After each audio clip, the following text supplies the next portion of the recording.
नमस्कार, जय हिंद शिक्षक मित्र हो. शिक्षक भरती 2026च्या बाबतीत सध्याचे जे रनिंग शिक्षक आहेत तर त्यांच्यासाठी सेवार्थ वेतन प्रणालीबद्दल जे आहे ना तर ते एक सरकारचं नवीन अपडेट आलेलं आहे.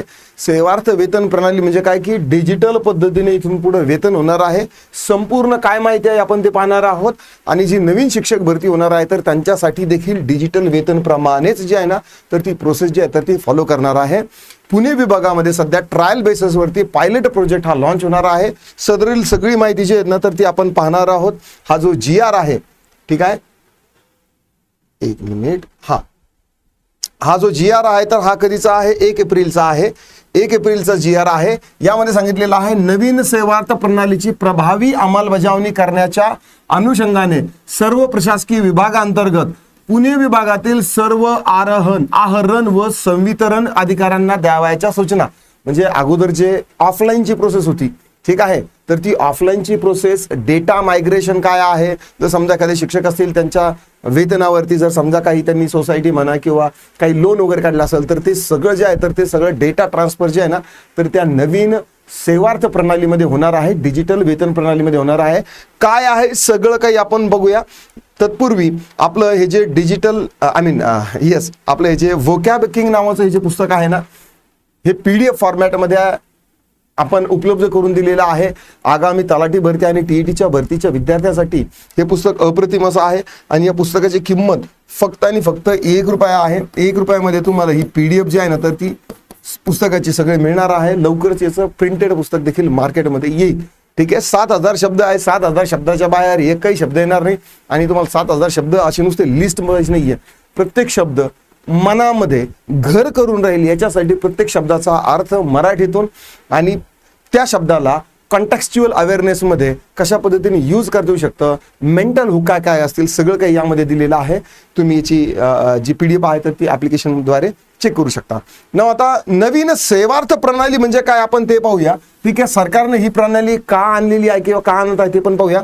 असं जुन्या प्रणालीमध्ये काय अडचणी होत्या आणि कशामुळे हे नवीन आणलेलं आहे आणि ही प्रणाली कोणासाठी आहे आणि कशी वापरली जाणार ते पण पाहूया. आणि वेतन प्रक्रिया कशा पद्धतीनं बदलणार आहे ते देखील आपण पाहूया.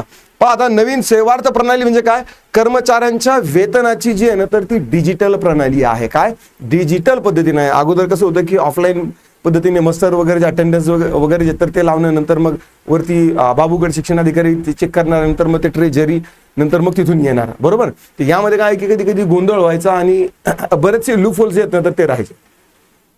वेतन असेल, बिल असेल, डेटा, हस्ताक्षर हे जे सगळे आहेत ना तर ते ऑनलाईन होणार आहे. आता सगळे काही लोक सह्या करून वगैरे चेक करून नंतर मग सॅलरी रिलीज होईल असं नाही होणार. ऑनलाईन पद्धतीने सगळं होणार आहे. पारदर्शक आणि स्पीडली होणार आहे. म्हणजे पगार यानंतर लेट होणार नाही. आणि मानवी चुका ज्या आहेत ना तर त्या कमी करण्याच्या उद्देशाने ही प्रणाली जी आहेत ना तर ती डेव्हलप करण्यात आली. आता ही प्रणाली का आणली बघा. जुन्या प्रणालीमध्ये ना काही डेटा जी आहे ना तर ती त्रुटी व्हायची आणि त्यामध्ये विलंब व्हायचा. ठीक आहे. वेतन प्रक्रिया जी आहे ना तर ती मागची काय होती की वेळ का होती, बराचसा वेळ लागायचा. ठीक आहे. डिजिटल आणि ऑटोमेटेड प्रक्रिया जी आहे ना तर ती आवश्यक होती म्हणून ही नवीन प्रणाली आणलेली आहे. आणि पारदर्शक आणि नियंत्रण वाढवण्यासाठी जे आहे ना तर ते आणलेलं आहे. रिअल टाइम जे आहे ना तर ते व्हायला पाहिजे. आता ही प्रणाली जी आहे ना तर ती कशा पद्धतीने अवलंबली जाणार आहे, ही टप्प्याटप्प्याने होणार आहे. फेज वाईज इम्प्लिमेंटेशन होणार आहे. सध्या ही जी आहे ना ही पुण्यामध्ये पायलट रन आहे पुणे विभागात. ठीक आहे.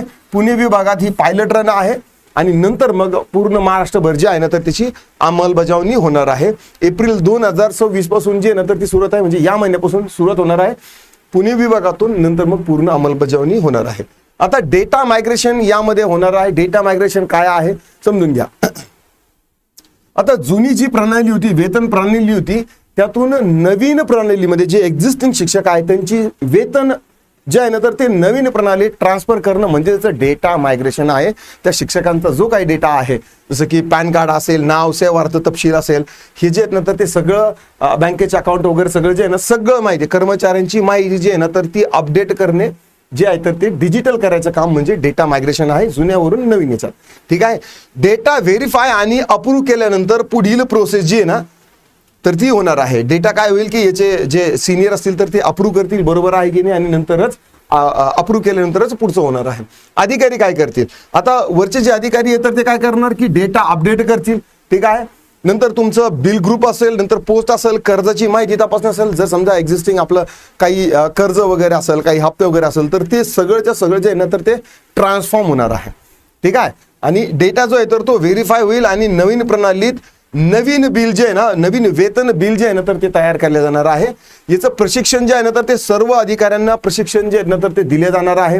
पुणे, सातारा, सांगली, कोल्हापूर, सोलापूर इथे प्रशिक्षण होणार आहे. ठीक आहे. मास्टर ट्रेनर जे आहेत ना तर ते देखील यांचं तयार होणार आहे, कारण की जे मास्टर ट्रेनर आहेत ते नंतर उर्वरित महाराष्ट्राला जे आहेत नंतर ट्रेन करणार आहेत. ऑनलाईन आणि ऑफलाईन दोन्ही प्रकारे जे आहे ना तर ते प्रशिक्षण आहे. आता महत्वाची याचं हे टाइमलाईन काय आहे, 10 एप्रिलपर्यंत छोटे विभागाचं जे आहेत ना तर त्या अगोदर प्रशिक्षण होणार आहे. ठीक आहे. देन 24 एप्रिल 2026 पर्यंत मोठ्या विभागाचं प्रशिक्षण होणार आहे. आणि मे जून 2026 पासून नवीन प्रणाली जी आहे ना तर ती पूर्ण वापरात येणार आहे आणि जुन्या प्रणालीचा वापर जो आहे ना तर तो बंद होणार आहे. तर त्यामुळे हे एक एक्स्ट्रा अपडेट आहे. लक्षात घ्या, नवीन सेवार्थ प्रणाली जी आहे ना म्हणजे डिजिटल वेतन प्रणाली आहे. काम जलद, अचूक आणि पारदर्शक व्हायला पाहिजे याच्यासाठी आहे. सर्व अधिकाऱ्यांना प्रशिक्षण आणि जबाबदाऱ्या ज्या आहेत ना तर त्या दिलेल्या आहेत. आणि भविष्यात सरकारी कामकाज जे आहे ना तर ते अत्याधिक सुलभ व्हावं यासाठीचा हा जो आहे ना तर हा GR आहे. ठीक आहे. आता या GR ची कॉपी जी आहे तर ती तुम्हाला आपल्या टेलिग्राम चॅनलला देखील मिळून जाईल. आणि जे आपण त्यामध्ये पाहिलं बघा, डेटा मायग्रेशन वगैरे जे आहेत ना तर हे सगळं आपण यामध्ये पाहिलेलं, तर हाच जो मसुदा आहे तर तो यामध्ये आपण केलेला आहे.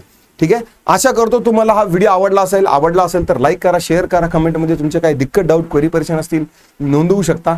आता पुरतं एवढंच थांबतो. पुन्हा भेटूया. राम राम.